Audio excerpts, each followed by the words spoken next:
Nuestro texto es la primera de las 8 visiones que vio Zacarías. La visión de los 4 jinetes de Maltán. Esta visión tuvo lugar cuando el pueblo de Judá regresaba a su patria. Después de 70 años de cautiverio en Babilonia, según el plan de Dios. A su regreso del cautiverio, el pueblo de Judá había recibido permiso de Dios para reconstruir el templo que había sido destruido. Esdras 1:1-4 dijo, en el 8º mes del año segundo de Darío, vino palabra de Jehová al profeta Zacarías, hijo de Berequías, hijo de Ido, diciendo, se enojó Jehová en gran manera contra vuestros padres. Diles, pues así ha dicho Jehová de los ejércitos, volveos a mí. Dice Jehová de los ejércitos, y yo me volveré a vosotros, ha dicho Jehová de los ejércitos. Pero no seáis como vuestros padres, a los cuales clamaron los primeros profetas, diciendo así. Ha dicho Jehová de los ejércitos, volveos ahora de vuestros malos caminos y de vuestras malas obras. Y no atendieron, ni me escucharon, dice Jehová. Pero la tierra firme de Judá ya llevaba muchos años poblada por mestizos samaritanos y otros extranjeros, así que cuando los judíos que habían sido llevados cautivos regresaron y reconstruyeron el templo, empezaron a sabotear el renacimiento de Judá. Finalmente, debido a su sabotaje, el templo fue abandonado. Entonces los profetas Ageo y Zacarías volvieron para animar al pueblo y pedir la reconstrucción del templo. El templo era la pieza central de su fe, el punto focal de su existencia como nación, por lo que era de la mayor importancia nacional. En el segundo año del rey Darío, Zacarías recibió una revelación de Dios según la cual el futuro Mesías entraría en Jerusalén montado en un asno. Zacarías 9:9, alégrate mucho, hija Sión. Grita, hija Jerusalén, mira, tu rey viene a ti, justo y victorioso, humilde y montado en un asno, en un pollino de asna. Zacarías vio 8 visiones mientras profetizaba sobre la reconstrucción del templo de Israel. Fue un profeta que vio visiones e hizo profecías mesiánicas y registró las bendiciones y profecías de Dios al pueblo de Judá. Muy parecido al libro de Apocalipsis del Nuevo Testamento. Dijo que la obra de reconstrucción del templo no se llevaría a cabo por la fuerza y el poder del hombre, sino solo por el Espíritu de Dios. Zacarías 4:6 dice, no con fuerza ni con poder, sino con mi espíritu, dice el Señor Todopoderoso. Por la gracia de Dios, el pueblo de Judá estaba de nuevo en su patria. Pero la realidad no era fácil, la reconstrucción del templo estaba detenida por diversas distracciones y parecía casi imposible. En ese momento, Dios mostró a Zacarías 8 visiones. Primero, la visión de 4 jinetes sobre 4 caballos. Segundo, la visión de 4 cuernos y 4 molinos. Tercero, la visión del pesador. Cuarta, la visión del sumo sacerdote Josué. Quinta, la visión del faro y los 2 olivos. Sexta, la visión del rollo volador. Séptima, la visión de Eva y la mujer. Octava, la visión de los 4 carros. Hoy veremos la primera visión, la visión de los 4 jinetes. En su visión, Zacarías vio a un hombre montado en un caballo rojo, y detrás de él había un caballo rojo, un caballo púrpura y un caballo blanco. Estos eran los hombres que el Señor Dios había enviado a recorrer la tierra. Ellos informaron de los resultados de su exploración, e informaron de que toda la tierra estaba en paz y tranquila. El ángel que recibió este informe hizo una petición a Dios. En el versículo 12, leemos, entonces el ángel del Señor dijo, Señor Todopoderoso, ¿hasta cuándo retendrás la misericordia de Jerusalén y de las ciudades de Judá, contra las que has estado airado estos 70 años? Aunque Israel había regresado del cautiverio, Jerusalén y las ciudades de Judá habían quedado desoladas y abandonadas. El ángel informó de esta situación a Dios y le rogó que se apiadara de Israel. En primer lugar, ¿quién es el hombre que monta el caballo rojo entre los árboles fosilizados? En el versículo 8 del texto, vi de noche, y he aquí un varón que cabalgaba sobre un caballo alazán, el cual estaba entre los mirtos que había en la hondura, y detrás de él había caballos alazanes, overos y blancos. La frase, vi de noche, significa que la revelación se recibió de noche. Zacarías recibió una revelación de Dios en medio de la noche. En su visión, vio a un hombre montado en un caballo rojo. ¿Quién es el hombre que monta el caballo rojo? En el versículo 8, es un hombre. En el versículo 9, es el Señor, y en los versículos 11 y 12, es el ángel del Señor. Este ángel de Yahvé aparecía a menudo en forma humana en el Antiguo Testamento, y a veces se hacía referencia a él como el mismo ser que Dios. Simboliza la futura encarnación del Santo Jesús. Aquella noche vino montado en un caballo rojo. Caballo rojo, recuerda el color de la sangre y se interpreta como ira y derramamiento de sangre. En este sentido, la llegada del ángel de Yahvé sobre un caballo rojo era una señal de que Yahvé estaba iracundo contra los enemigos del pueblo de Dios, y que salvaría a su pueblo ejecutando el juicio. El Señor sobre el caballo rojo se paró entre los arrayanes del valle. El mirto es un árbol que crece abundantemente en las zonas montañosas del norte de Palestina. Sus hojas son de color verde oscuro, sus flores son blancas y hermosas, y su fruto es fragante y se puede comer crudo o seco. Este árbol es un arbusto que puede encontrarse en cualquier lugar de la costa mediterránea y simboliza la generosidad de Dios. Razón por la cual los israelitas utilizaron ramas del árbol fosilizado, junto con ramas del olivo y de la palmera, para construir las tiendas en las que habitarían durante la fiesta de los tabernáculos. En Nehemías 8:15, dice, y que proclamen esta palabra y la difundan por sus ciudades y en Jerusalén. Después de eso, vendrán los levitas a ministrar en el tabernáculo de reunión, serán purificados, y los ofrecerás en ofrenda, como está escrito. Luego, en el versículo 8, después de los caballos rojos, había caballos pardos y blancos. El marrón es una mezcla de colores rojo y blanco y representa a un ángel enviado para proteger al pueblo de Israel en todas las circunstancias, ya sea en tiempos de tribulación o de alegría. El caballo blanco es el ángel que trae la victoria y la alegría, recibiendo en última instancia la victoria de los israelitas. En otras palabras, el Señor está dispuesto a actuar rápidamente como el ángel necesario para la salvación de Israel y el éxito de la reconstrucción del templo. El profeta Zacarías preguntó al Señor, que estaba de pie entre los mirtos sobre un caballo rojo. En el versículo 9, dijo, entonces dije, ¿qué son estos, Señor mío? Entonces el Señor le respondió en el versículo 10, y aquel varón que estaba entre los mirtos respondió y dijo, estos son los que Jehová ha enviado a recorrer la tierra. La tierra a la que se hace referencia aquí no es solo la tierra de Israel, sino toda la tierra, en el versículo 11. Lo que indica que la soberanía de Dios se extiende a todo el mundo. El Señor está diciendo entonces que Él es el soberano y gobernante del universo, sentado entre los arrayanes del valle y supervisando el mundo entero. En segundo lugar, el ángel de Yahvé ofreció intercesión a Dios. En el versículo 12, dice, oh Jehová de los ejércitos, ¿hasta cuándo no tendrás piedad de Jerusalén y de las ciudades de Judá, con las cuales has estado airado por espacio de 70 años? La oración de intercesión del ángel de Jehová es clara en su contenido. Las naciones, enemigas de Dios, disfrutaban de un período de prosperidad, mientras que Jerusalén era la única que quedaba sin reparar y abandonada. Habían pasado 70 años desde el momento en que Daniel y sus 3 amigos fueron llevados cautivos hasta el primer regreso de Zorobabel a la tierra. Por lo tanto, era hora de que Dios mostrara compasión. El período alrededor del 520 a.C., cuando Zacarías comenzó su ministerio, era el apogeo del imperio babilónico.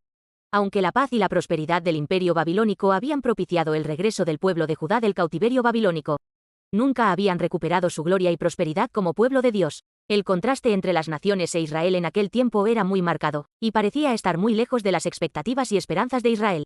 La esperanza de los israelitas en aquel tiempo era que el día del Mesías llegaría pronto. Como profetizó el profeta Ageo, cuando las naciones que los afligían y no servían a Dios serían sacudidas, y el poder de los 10 reyes sería quebrantado. Dios responde a la intercesión del ángel de Yahvé, versículo 13, y Jehová respondió buenas palabras, palabras consoladoras, al ángel que hablaba conmigo. En otras palabras, la paz que las naciones están disfrutando ahora no es una paz que durará. Dios dice en el verso 15, y estoy muy airado contra las naciones que están reposadas porque cuando yo estaba enojado un poco, ellos agravaron el mal. Dios se enojó un poco con su pueblo y lo castigó, pero las naciones, incluida Babilonia, pero se pasaron con el castigo, contra el pueblo de Dios.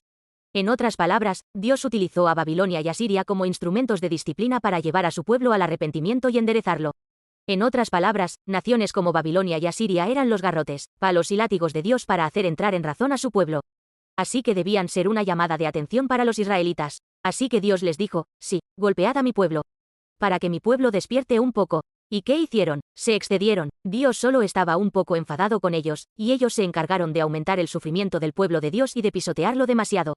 Así que ahora Dios se va a levantar en celos por su pueblo, por lo que en el versículo 14 del texto, y me dijo el ángel que hablaba conmigo clama diciendo así.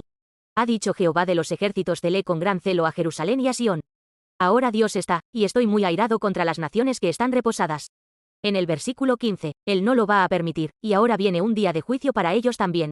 Esta es la condición de las naciones en la visión. Así es como Dios ve a su pueblo en medio del sufrimiento y las pruebas.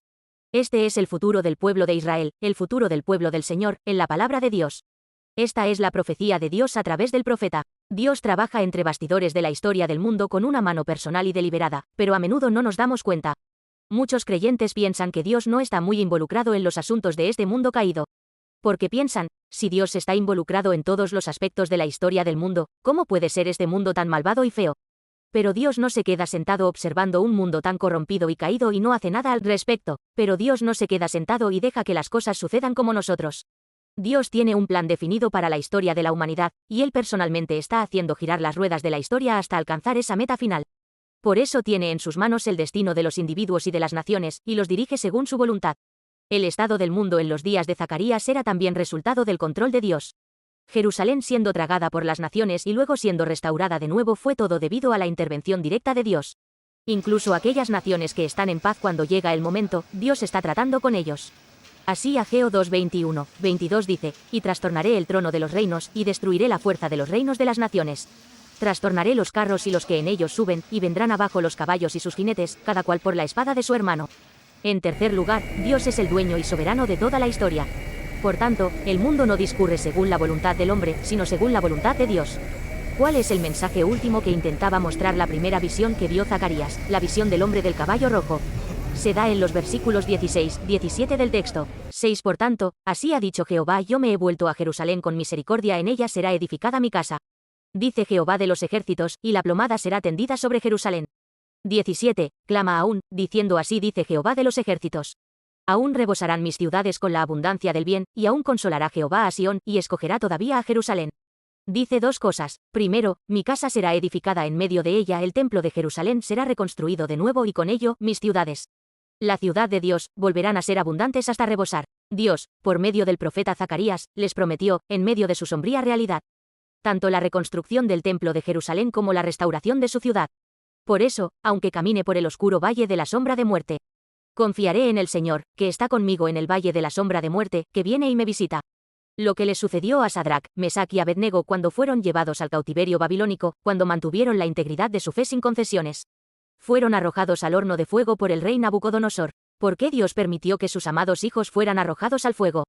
Fue para que el Señor viniera en medio de su sufrimiento. Así que fueron 3 hombres los que fueron arrojados al horno de fuego, pero se vio a un cuarto hombre, y era el que se parecía al Hijo del Hombre.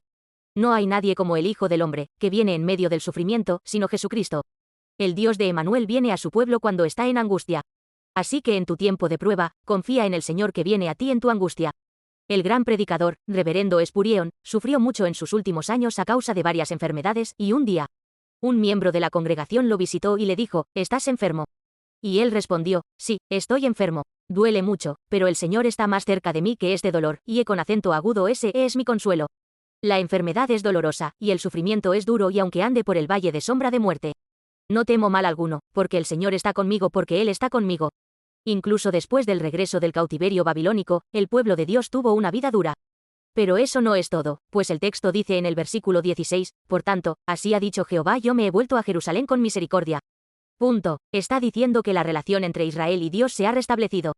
Los viejos tiempos de amor han vuelto, Dios está de nuevo en Jerusalén, y así comienza una profunda comunión con Dios, y para que eso suceda, el templo debe ser reconstruido. Por lo que en la segunda mitad del versículo 16 dice: y allí será reconstruida mi casa, y la línea de medición se extenderá sobre Jerusalén, declara el Señor Todopoderoso. Ya no se interrumpirá la obra de reconstrucción del templo, sino que se completará. La provisión de un lugar para que Dios habite es una expresión de la voluntad propia de Dios de morar con el pueblo de Israel para siempre. La construcción del templo es la gloria y el sueño del pueblo de Israel. El templo es la fuerza de los israelitas, el centro de su poder, su orgullo, y por eso cuando el templo fue destruido, qué devastados y desesperados estaban los israelitas, y ahora va a ser restaurado, y la reconstrucción de la ciudad de Jerusalén, que ha sido derribada y destruida, va a ser una restauración de la soberanía de Israel, una restauración de su condición de nación, una restauración de su pueblo, una restauración completa en todos los aspectos. Así que dice en el versículo 17, clama aún, diciendo: así dice Jehová de los ejércitos: aún rebosarán mis ciudades con la abundancia del bien. Queriendo decir que ciudad tras ciudad, calle tras calle, rebosarán de oleadas de gente, y todos los bienes serán abundantes, y casa tras casa, hogar tras hogar, florecerán de felicidad. Y dice en el versículo 17, y aún consolará Jehová a Sión, y escogerá todavía a Jerusalén. Cuando Dios elige de nuevo a Jerusalén, no significa que la elección de Dios ha sido revocada y Él está eligiendo de nuevo. Significa que Jerusalén volverá a destacarse en el mundo como centro de adoración y alabanza a Dios. Dios da sueños y visiones a aquellos que eligen vivir de acuerdo con su palabra y que son obedientes. A aquellos que verdaderamente desean y oran para vivir para la gloria de Dios, Dios les da grandes y santos sueños y visiones.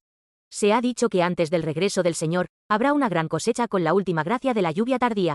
Por lo tanto, debemos orar por esto y pedir, buscar y tocar para abrir la puerta del Evangelio. Debemos enviar textos evangelísticos, enviar videos evangelísticos y hacer llamadas evangelísticas.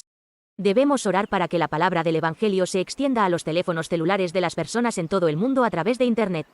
Entonces el Señor atrapará al que ora y cumplirá la santa voluntad de Dios.